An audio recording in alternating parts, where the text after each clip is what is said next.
Welcome to Issue 2 of 5-Minute Journal Club, Trop-2-directed antibody-drug conjugates in the management of non-small cell lung cancer. This is medical oncologist Dr. Neil Love. I met with Dr. Jacob Sands from the Dana-Farber Cancer Institute in Boston to discuss Trop-2 ADCs, including datopotamab deruxtecan, which was recently approved in recurrent EGFR mutant lung cancer and was previously approved in hormone receptor-positive metastatic breast cancer in January. And once again, medical oncologists must quickly come up to speed on how to employ a newly approved agent, and importantly, how to prevent and ameliorate adverse events. I asked Dr. Sands the specific approaches described in the March 2024 paper in Cancer Treatment Reviews, and a presentation at the 2024 ASCO meeting, and on both papers, Dr. Sands was a co-author. There are three important toxicities with Dato-DXd to focus on, and so this is what we focused on. Now, one being mucositis or stomatitis, and this is the most common. Now, there's a lot still being developed and looked at as far as how we can further reduce that. Keep in mind, a grade 1 stomatitis is actually asymptomatic. That means you see something, but the patient is not necessarily bothered by that. I think that's an important distinction because when we're looking at the percent of patients that have stomatitis, I think often people are picturing something that's really bothersome to patients. Now, that being said, a grade 2 can be really bothersome to patients. And so this is often reported out as grade 1, 2, and then, of course, there's grade 3. But in the grade 1, 2, many of those are grade 1. So I highlight that because just in level setting, how much of a problem this really is for patients. Now, that being said, there are certainly a number of patients with grade 2 as well, and this is where the symptomatic comes in. And so things like steroid mouth rinses are being tried, and it seems like this may help patients.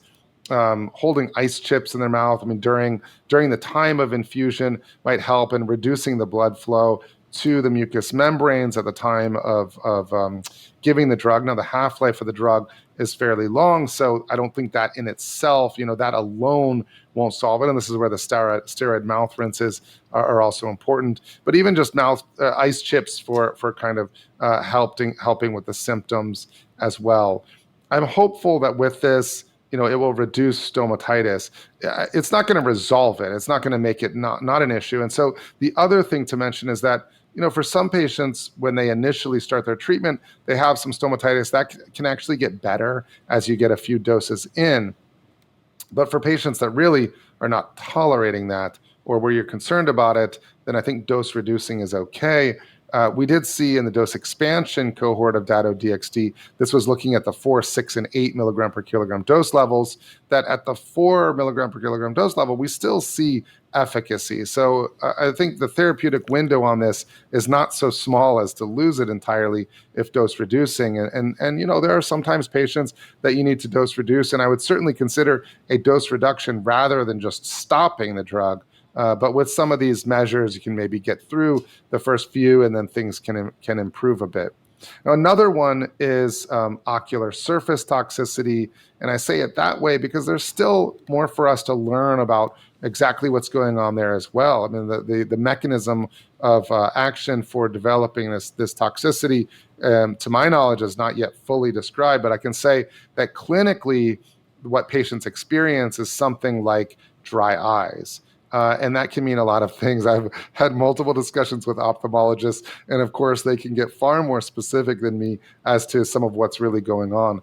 And involving ophthalmology, I think, is important. Now, not important because of huge problems. In fact, the majority of patients just using lubricating eye drops is sufficient, and that is enough to control their symptoms, and it's never a bigger deal than that for most patients.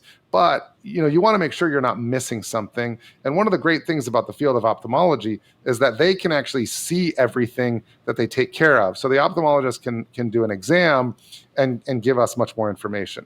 Now, generally speaking, I think that it's recommended that patients see an ophthalmologist before starting Dato-DXd. Realistically, we can't delay start on patients. And I think it's okay to start. It's good to put in a referral, but certainly at the time where patients have any symptoms whatsoever, then I would just put in a referral then. And even if it takes a month to get into ophthalmology, I think that's okay. For most people, using lubricating eye drops is fine. Now, if someone's having vision changes or like a beefy red eye, as I've heard ophthalmology say, in those situations, that's a more urgent. They need to see ophthalmology urgently, and I think the ophthalmologist will respond to those urgent referrals. But just a sensation of dry eye, that's probably fine, even if it takes a month. Now, the other one to discuss is interstitial lung disease, and we see this across the deruxtecan payload portfolio as well. Now, this is a bit more complicated because, interstitial lung disease, we don't actually really have tissue in many of these cases. This is a clinical scenario, and there are a lot of things that can cause that. And so I think this is an area that needs more study as well. But we certainly see it enough and consistently across the portfolio that it is a very important part of the consent and of the discussion to say that this is in fact a risk. And I think it's important that the treating teams look out for it. At the same time, it's a complex enough thing that if someone suspects that they see interstitial lung disease, I think it's also then very important to consider what could all the other things be and to work up anything else that could possibly go on. This is really hard in patients that have a smoking history and with lung cancer, because we see waxing and waning inflammatory findings in the lungs all the time. And so deciphering what represents interstitial lung disease and what are potentially waxing and waning inflammatory findings, especially when there may be multiple but kind of smaller in volume across the lungs. Is that an early ILD, or is that just something that's going to kind of come and go?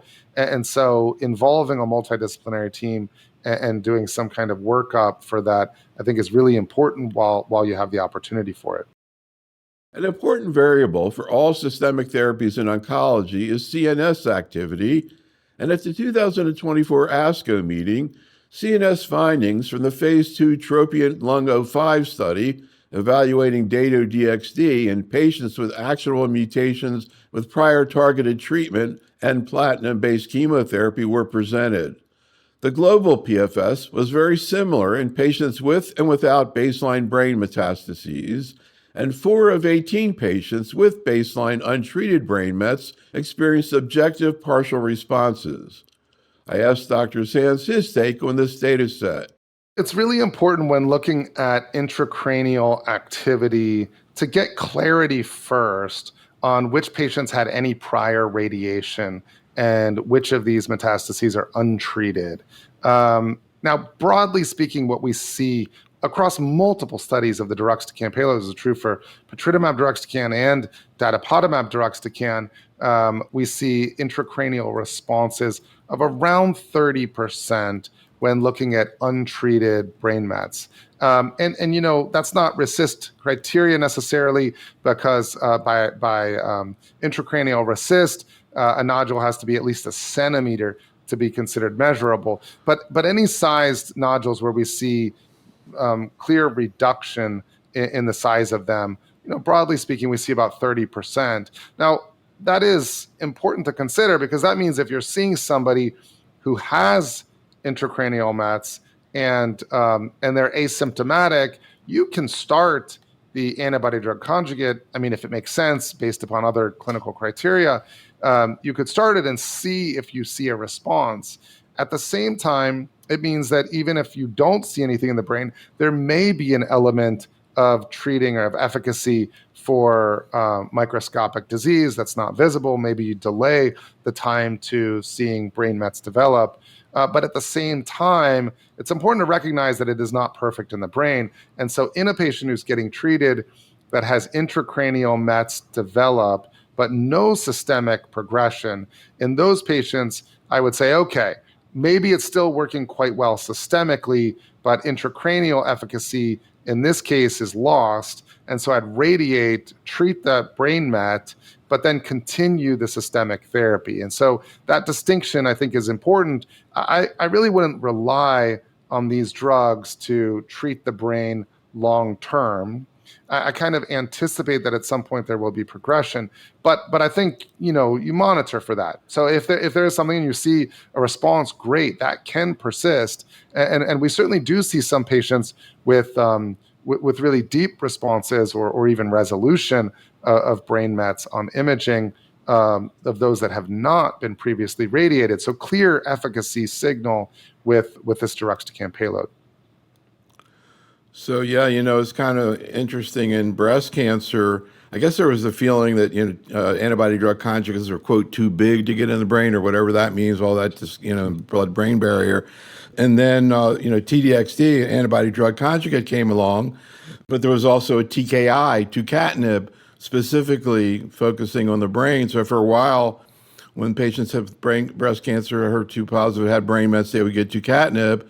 And now they're actually getting TDXD because surprisingly, they say very good responses in the brain. And I'm not saying TDXD and data are the same thing, but it is interesting that you can, as you're saying, you actually can see responses in the brain to ADCs, maybe not perfect, but just the fact that they occur, I think, to me, seems very interesting. Absolutely. Across this whole deruxtecan payload, the deruxtecan payload portfolio, so TDXD, Dato-DXd, patritumab deruxtecan, ifinatamab deruxtecan as well, we see that. Now, we also have the Zai Labs ADC, which is a DLL3 antibody-drug conjugate in small cell lung cancer that has shown intracranial efficacy. And so these antibody-drug conjugates, we are seeing them make it across and have an impact. But again, I do think it's important to distinguish that we sometimes also see intracranial only progression, and that in those situations, it doesn't mean that we've lost the efficacy of the drug itself and clinical benefit. And so treating the brain alone and then continuing that systemic therapy, I think is an important consideration. Antibody-drug conjugates are rapidly becoming one of the most studied oncologic treatment strategies, and a common question being addressed in clinical trials is the role of combinations with immunotherapy. I asked Dr. Sands about three related papers. The first, a February 2024 paper in Clinical Cancer Research, looking at the impact of the anti-PD-L1 agent atezolizumab in non-small cell lung cancer, suggesting that TROP2 is an important mediator of primary resistance to checkpoint inhibitors, and then two papers from the 2025 ASCO meeting. The first, a phase 1b study of Dato-DXd with pembrolizumab with or without platinum chemotherapy. TROPION-Lung07 is a phase 3 study evaluating the combination of Dato-DXd and pembrolizumab in patients with TPS scores less than 50% compared to pembrolizumab plus chemotherapy, and the TROPION-Lung08 study comparing pembrolizumab alone or with Dato-DXd in patients with TPS scores over 50%. Finally, we discussed data from the TROPION-Lung04 study, which combined Dato-DXd with rilvegostomig, a bispecific antibody targeting PD-1 and TIGIT. This combination demonstrated an impressive waterfall plot and a response rate of 45% in patients with squamous cell and 62% in non-squamous cell. Anything you want to say in general about this idea of combining ADC plus IO? In urothelial bladder cancer, currently that's the first-line treatment strategy in metastatic disease, and enfortumab vedotin plus pembrolizumab. What about in non-small cell? Any thoughts about the rationale behind it and where you think it might be heading? I think it's a compelling combination, and seeing the combination with chemotherapy, I would love to see some synergy to that. And we'll have to see if we notice an improvement in the tail of the curve. These immunotherapy agents, these checkpoint inhibitors, are really an absolute home run for a subset of patients. I have a patient on pembrolizumab who got 2 years of therapy, and that was more than 5 years ago, has never had another systemic agent for metastatic non-small cell lung cancer. So, And that was in the second line. And that was when it was first approved. And that's true across the checkpoint inhibitors. We see these very long-term patients with potentially cured of their incurable disease. And that subset doesn't need the help. But that's a small subset. And so everything higher on the tail of the curve is what needs help. And if we can see these impact that tail, that would be very exciting. But at a minimum, I think seeing an improvement in the median and see the majority of patients end up developing longer responses and more durability to the combination would be exciting to see. Now we're going to have to compare these to what we would anticipate getting from the standard chemotherapy agents. And I think especially when we're seeing the high PD-L1 expression, looking at checkpoint inhibitor alone and the checkpoint inhibitor plus ADC, of course, the natural thing will be to compare that to what we would anticipate from the current standard chemo options. But exciting developments in that first line. And of course, your colleague at Dana-Farber and Breast Cancer, Sarah Tolani, at the ASCO meeting presented what I think is going to be a practice-changing trial looking at ADC plus IO first-line therapy triple-negative breast cancer. This was sacituzumab, which beat out standard chemotherapy plus an IO, and it's probably going to become standard of care. What do you think about Dato-DXd in early-stage disease? You think it might have a future role as neoadjuvant or adjuvant therapy? The NeoCOAST studies was presented by Tina Casconi, and in combination with Dato-DXd in that space, we saw pretty impressive major pathologic responses and path CR, even in squamous, which remember, Tropion-Lung01, we actually saw worse outcomes with Dato-DXd relative to docetaxel, but in the neoadjuvant space, saw pretty impressive responses with a TROP2-directed ADC. So there's still a lot for us to learn. I mean, that hint from NeoCOAST-2 was a very promising suggestion of real efficacy in that neoadjuvant space. To conclude this issue of 5-Minute Journal Club, we take a breath and turn to one of the many recent review articles on antibody-drug conjugates in lung cancer, this one from the April 16th issue of Current Oncology Reports by Tawfik et al. And as always, I was looking for instructive graphics, and this paper shows one on the mechanism of action of ADCs and another on various antibody targets being studied. There's so much going on in the space with ADCs right now. First of all, an antibody-drug conjugate has three very important components. One is the antibody. And so that antibody is ideally something that binds to an antigen that is plentiful on the tumor cells, that is specific to tumor cells, is accessible from a circulating antibody-drug conjugate. And so by binding that antigen, binding that receptor on the tumor cell surface, ideally and importantly, then gets internalized. And it is the internalization of the compound that then provides the opportunity, typically within a lysosome, to release that payload. Now, the linker I'll come back to, but the linker is what holds that payload to the antibody. Now, the payload right now, anything that's discussed as far as antibody-drug conjugates is typically a chemotherapy payload. So these antibody-drug conjugates are largely a targeted cytotoxic at this time. That's often a topoisomerase inhibitor payload across multiple different ADCs. There are a few different commonly used cytotoxic mechanisms of action, though. So that payload gets released. It leads to interaction within the cell nucleus and ultimately killing the tumor cell. And that then spills the cell contents into the environment around it. And then commonly that payload can have a bystander effect. Now, not all payloads do, but the payloads that have a bystander effect essentially means that they're membrane permeable. So when they get spilled to the area around that cell, if there are other tumor cells that do not express that surface receptor, they can still be susceptible to that bystander effect of the payload that then crosses into these other surrounding cells. And so in that sense, at least hypothetically, you don't need the tumor receptor. You don't need the antigen that is the target of the antibody. You don't need that on every single cell, but you do need it kind of spread throughout that tumor environment. Now, I'm highlighting that in part because we have not found the IHC staining of these receptors does not broadly correlate with the outcomes, which of course raises questions because that's what we're targeting. Now, the linker I said I'd come back to. I think in many ways the linker can be the most complicated of this because you want a linker that holds that payload to the antibody firmly enough that you don't just have circulating payload, that's just giving chemotherapy, but actually you want it holding it until that ADC gets delivered to the tumor cells, and then you want it actually releasing that payload when it's in the right place. And so there's a fine dialing of that linker, and so to get that just right to release the payload within the tumor environment. There are an array of antigens that we're targeting with these ADCs.